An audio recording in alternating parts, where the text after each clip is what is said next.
Hello, Cancer. Thank you very much for tuning into this week's read. For the main part of the read, I'm using the Lightseer's Tarot by Chris Ann. Love this deck. Supportive Oracle cards, the Spirit Animal Oracle by Colette Baron Reed. I think these go well together. I really, really do. So, different artists, different creators, but I think they're compatible. At least the way they feel for me, it seems very compatible. Alright, what do we have? I feel like we're already going through 3 stages. Yeah. Okay. You're having a similar... we have to see how it plays out. But there's a card that was at the end of Pisces that it seems like you're getting the same thing. What is going on? Is it good, bad, or indifferent? We have to see. You have a good... yeah, I like this card. Okay. Let's see. Let's get into it, right? Let's just find out. Starting off, you got the Four of Wands. To me, this is a contract card, but this is a positive contract card. It's having things come across. It's like planning an event. Everybody's happy to be invited to. Everybody does their part. And it's kind of like people are committed to the situation. To me, Four of Wands is a commitment card, too. So when I'm feeling this, the situation you're walking into, it may not be the first time you've done this. It's definitely something that you already seem to already have like some type of loyalty. If it's not to the situation itself, it's to a person that you're assisting. Because I think you're adding in your energy. Your energy to me feels like it's adding in. It's becoming a part of. It's assuming or assimilating in. Not in a bad way, in a good way, kind of like this situation needs my help. I care about the situation and or person involved here. And you're just kind of like, whatever I need to do to mold myself to the situation to make it work out and help it work out for the best. The person you're connected to, this does not have to be romantic. It could be romantic. But the person you're helping, they definitely care about you. This is not somebody who would abuse you, is what I'm also getting. So keep that in mind. This should not be somebody who wants to get the better of you, but somebody who, like, when they see you there, they feel comforted that, you know, even if things don't work out right, they know that you're going to do what you can to make it work out right. Anything feasibly possible, you will do to help the situation. Like, they don't feel like success is assured, but they do feel assured that if success is possible, you will do what you can to make that happen. They trust you to make your best decision in their favor if you can. And I feel like they're also talking to you a lot here, even though it's the Hermit card, but I feel like it's coming up between the two of you. Whatever the situation is you're helping them with, they need to talk some stuff out. And they need to be like, I need to talk this out, but I need to talk it out with somebody I can trust that won't go talking to other people about it. Or, you know, try to make decisions for me. And they trust that you'll help them just, like, volley back and forth the information and find out what to do with it. And help them, like, possibly be like, oh, you know, I know you're saying this, but this is something I would think. Like, somebody could really assist without taking over. And you don't have any need to take over. You don't want to take over. This is somebody who just needs an honest person to really help them, like, see any loopholes or help them fortify a few things. And I feel like this is a part of how this is starting, too. Like, they need somebody they can trust to work things out without trying to change them. It works good. That's the first stage. So this is how it's all coming in. The next one is the Wheel of Fortune seems to be kicking off the next situation. Things were talked out. Things were worked out. You have very strong loyalty to somebody. They need help. You want to help them. It's all good.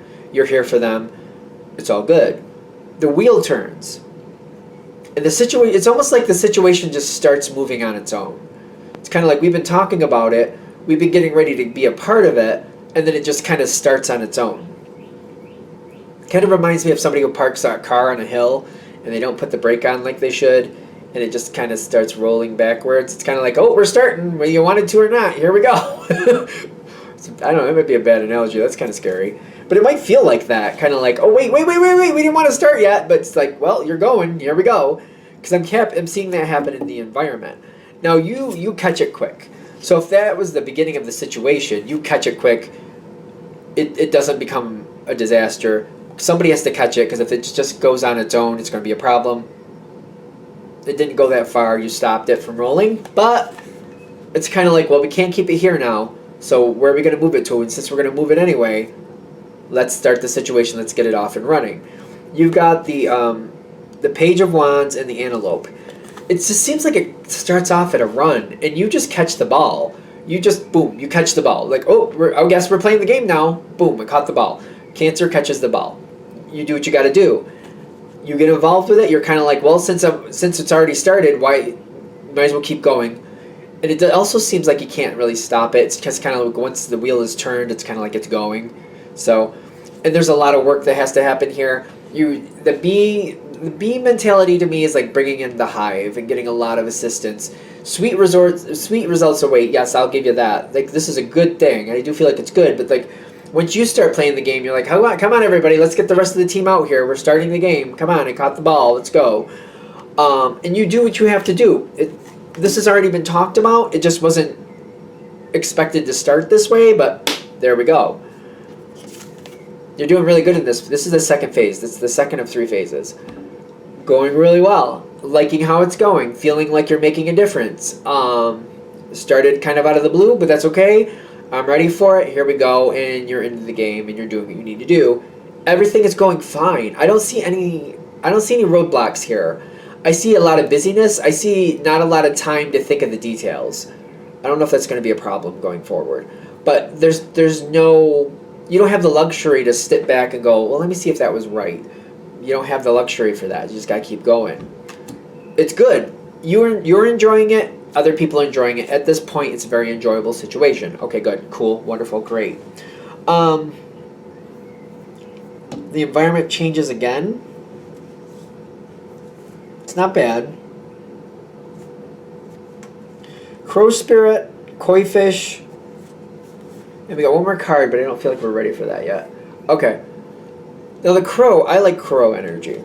This says co-create with Spirit, and the Koi Fish says there's always enough. Now if I'm feeling the Crow energy, especially when I think of like the magic of the Crow and how it kind of pulls in, it kind of like, everything isn't going to look pretty and nice all the time, but it can have a really good outcome. Sometimes we have to go through those dark nights to get to that beautiful morning.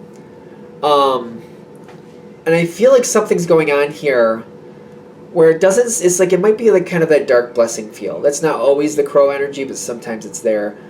Crow energy will usually acknowledge and deal with that. And I feel like that's happening here. Something is going a little less than optimistic, but it's going to be like, well, that wasn't fun. But when it's all said and done, actually that worked out for the best. It just was not enjoyable while it was happening. So something here is changing in the environment. Like, that's this. I don't like this. But again, once it's said and done and all done, like, well, you know what? No, it's kind of like, when you have a really bad burn and you have to keep cleaning it out and you're like, this sucks. I hate this. I don't want to do this. But when it's all said and done, it's like, well, that was the right thing to do. Now it can heal correctly. It was horrible going through it. It was painful going through it. But now that it's done, looking back, that was right. That was the correct way for that to happen. It wasn't enjoyable, and quite frankly, I wouldn't want to do it again, but it was for the best. It was what needed to happen. And the Koi Fish is telling me, like, it's just something that has to be gone through. It's just kind of got to swim along with it. The situation will work out. It will work out, and the Koi Fish also gives me this kind of like, there's a beauty to it. Kind of like, it may seem like it's a little scary for a moment there, but once it's all said and done, I'll be like, you know what, that did work out well. I kind of feel like these two are working together here. And the last card is Judgment in the situation's favor. Whatever's going on in the situation, it does go the right way.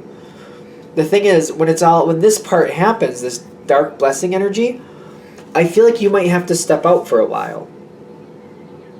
Some other people might have to take over. And it's kind of like, I don't really like the fact that I have to step out. It feels very limiting. It feels very linear to me. Very like, I feel like I'm on the shelf and I'm like, I still want to help, but it's like my time has kind of come to a pause at the very least. Four of Cups is telling me I'm not really liking this part because I can't really do anything.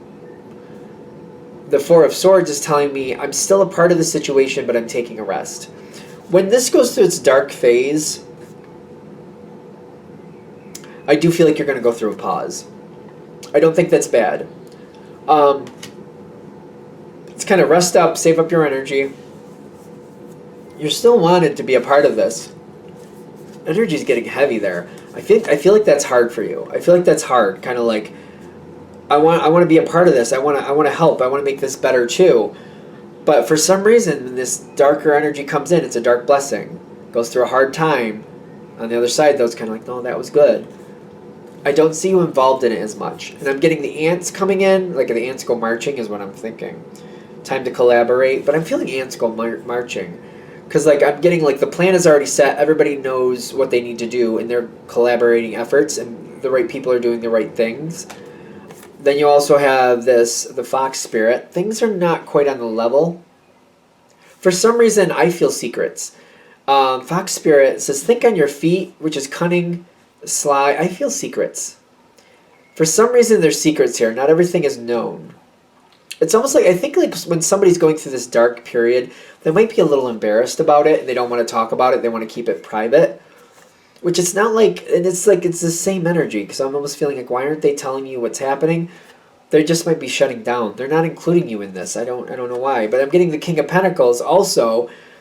Like this might go on for a while. It's like when this dark blessing is happening, I feel like you know what's going on, but this person doesn't want to talk to you and tell you about what's going on.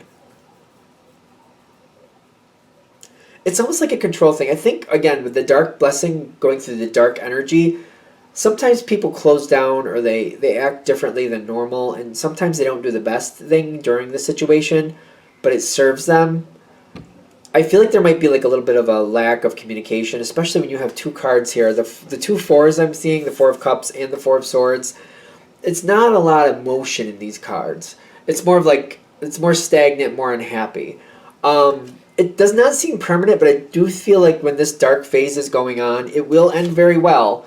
But until it ends, until that dark phase passes, I think you might be put off onto the bench. It's kind of like you're benched for the rest of the game, or you're just kind of put on the shelf for a while. You're not completely out of the situation, but I feel like they're trying to give you a heads up. Like there's going to be a time where you're not really as connected, and you're like, I don't understand. Like, did I do something? Did I upset somebody? Like, why can't I be included? Like, I want to help. I thought I was doing really good with helping. I thought I was a very good piece to this. How come I'm being left out now? It's all about this dark moment. The dark moment has to play through. Once it's on the other side of it, I feel like you'll get your answers. But I feel like the point of this reading is like, don't let this hold you down. Just kind of try to roll with it the best you can. Realize you're loved and needed and necessary. But it's going into this period where you're just going to be kind of on the outside. It will pass. This time will pass. This reading is the general reading. I'm not getting how long it's going to last, just to be fair. It's kind of subjective to your situation. But they're saying you're out for now, but you're not out for permanently. It's a pause. It's a pause. The pause will end. Things will come back around. Just you have to give this person some time to work through their issues. All right. That's what I got. I hope that helps. Thank you for watching. If you'd like a direct reading from me, shoot me an email, jamesforastral@gmail.com. That's James the number 4, astral@gmail.com. Thank you.